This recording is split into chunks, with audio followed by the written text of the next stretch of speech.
नमस्कार। आज हम एक बहुत ही दिलचस्प सफर पर चलने वाले हैं, पौधों की रहस्यमय दुनिया में। हम ये जानेंगे कि कैसे हमारी दादी नानी के नुस्खे, जिन्हें हम सदियों से इस्तेमाल करते आ रहे हैं, आज मॉडर्न साइंस की कसौटी पर भी खरे उतर रहे हैं। अच्छा, शुरुआत एक ऐसे पौधे से करते हैं जो शायद हम सबके घरों में है। बिल्कुल सही, तुलसी। भारतीय संस्कृति में तुलसी को कितना पवित्र माना जाता है ना? और लगभग हर घर के आंगन में इसका होना सिर्फ एक परंपरा नहीं, बल्कि इसके औषधीय महत्व को भी दिखाता है। और ये कोई बीती हुई बात नहीं है। जैसा कि कहा गया है, समाज का ये पारंपरिक ज्ञान आज भी कायम है। ये एक जीती जागती विरासत है जो पीढ़ी दर पीढ़ी हम तक पहुंची है। तो आज हम किन चीजों पर बात करने वाले हैं? सबसे पहले पौधों से जुड़े पारंपरिक ज्ञान को समझेंगे, फिर हल्दी की एक अनोखी लड़ाई की कहानी सुनेंगे, उसके बाद पौधों के सीक्रेट जीवन में झांकेंगे और फिर देखेंगे कि कैसे साइंस और परंपरा एक दूसरे को समझते हैं, और अंत में प्रकृति की अपनी फार्मेसी की सैर करेंगे। तो चलिए पहले हिस्से से शुरू करते हैं, पौधों का पारंपरिक ज्ञान। ये वो घरेलू इलाज हैं जो सदियों से छोटी मोटी बीमारियों के खिलाफ हमारी पहली ढाल बने हुए हैं।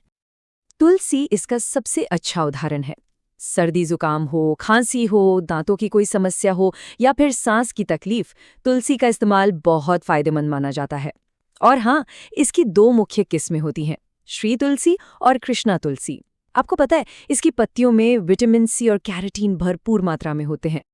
अब एक बहुत ही मजेदार कहानी पर आते हैं, हल्दी की।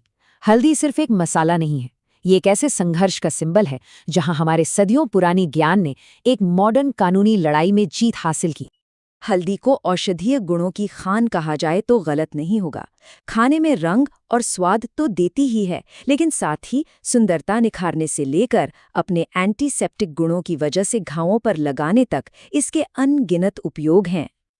तो हुआ ये कि भारत में तो सदियों से सब जानते थे कि हल्दी घाव भरती है, लेकिन 1995 में अमेरिका के दो रिसर्चर्स ने इसी गुण पर पेटेंट ले लिया। सोचिए, तब भारत सरकार ने इस पेटेंट को चैलेंज किया और ये साबित किया कि ये कोई नई खोज नहीं, बल्कि भारत का हजारों साल पुराना पारंपरिक ज्ञान है। और आखिरकार भारत की जीत हुई और वो पेटेंट रद्द कर दिया गया। ये भारत के पारंपरिक ज्ञान की एक बहुत बड़ी ऐतिहासिक जीत थी, और उस समय मीडिया ने इसे मजाक में हल्दी घाटी की लड़ाई का नाम दे दिया था। अच्छा, पारंपरिक इस्तेमाल की बात तो हो गई, पर कभी सोचा है कि आखिर इन पौधों में ये जादुई गुण आते कहाँ से हैं? ये एक ऐसा सवाल था जिसने 18वीं सदी के वैज्ञानिकों को भी परेशान कर रखा था। उस जमाने का सबसे बड़ा सवाल था, पौधे हवा को ठीक कैसे करते हैं? वो ऐसा क्या करते हैं कि एक बंद कमरे की हवा भी ताज़ी हो जाती है? इस पहेली को सुलझाने के लिए 1771 में एक साइंटिस्ट थे, जोसेफ प्रीस्ले। उन्होंने एक बहुत ही सरल सा एक्सपेरिमेंट किया, एक मोमबत्ती, पुदीने का एक पौधा और एक कांच का बंद जार लेकर। देखिए, उनका एक्सपेरिमेंट कितना सीधा और शानदार था।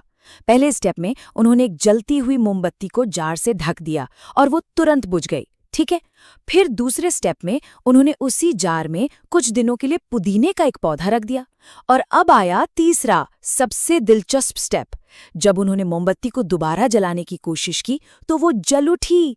इससे ये साबित हो गया कि पौधे ने उस खराब हवा को ठीक कर दिया था। आज तो हम सब जानते हैं कि प्रीस्ले असल में जिस प्रक्रिया को देख रहे थे उसे फोटोसिंथेसिस यानी प्रकाश संश्लेषण कहते हैं। ये वही प्रक्रिया है जिसमें हरे पौधे सूरज की रोशनी की मदद से कार्बन डाइऑक्साइड और पानी को अपने खाने में बदलते हैं और बदले में हमें ऑक्सीजन देते हैं। और यहीं पर आकर मॉडर्न साइंस और हमारा सदियों पुराना ज्ञान एक दूसरे से हाथ मिलाते हैं। आज की केमिस्ट्री ये बता सकती है कि किसी पौधे में वो कौन सा खास मॉलिक्यूल है जिसकी वजह से वो औषधीय असर दिखाता है, जिसे हमारी परंपरा सदियों से जानती थी। जैसे कि नीम को लीजिए, हम इसे त्वचा रोगों के लिए इस्तेमाल करते हैं। क्यों? क्योंकि इसमें एज़ाडिरेक्टिन नाम का कंपाउंड होता है। अदरक सर्दी जुकाम और पाचन के लिए अच्छी है क्योंकि उसमें जिंजरोल है। आंवला हमारी इम्यूनिटी बढ़ाता है क्योंकि वो एस्कॉर्बिक एसिड यानी विटामिन सी का खजाना है। और सर्पगंधा जो ब्लड प्रेशर कंट्रोल करता है, उसमें रिसपिन नाम का तत्व पाया जाता है। तो चलिए अब अपने आखिरी सेक्शन की तरफ बढ़ते हैं, नेचर्स फार्मेसी। सच कहूं तो हमारा पर्यावरण सेहत के एक अनमोल खजाने से भरा पड़ा है। अदरक को ही देख लीजिए, ये जो हम रोज चाय में डालते हैं, ये असल में एक भूमिगत तना है और ये ऊर्जा का भंडार है। सर्दी जुकाम से लेकर गठिया जैसी बीमारियों तक में आराम पहुंचाता है। और आंवला, ये स्टेबल विटामिन सी का सबसे बेहतरीन सोर्स है। मतलब इसका विटामिन सी आसानी से नष्ट नहीं होता। शायद इसीलिए च्यवनप्राश जैसे आयुर्वेदिक टॉनिक का ये एक जरूरी हिस्सा है। और आखिर में पुदीना, जिसे गर्मियों की संजीवनी भी कहा जाता है। सिरदर्द हो या बदहजमी, ये तुरंत राहत देता है। और इसका कारण है मेंथॉल। यही वो तत्व है जो इसे इसकी ताजगी भरी खुशबू और स्वाद देता है। तो हमने देखा कि पौधों से जुड़ा ये ज्ञान परंपरा और विज्ञान दोनों की साझा विरासत है।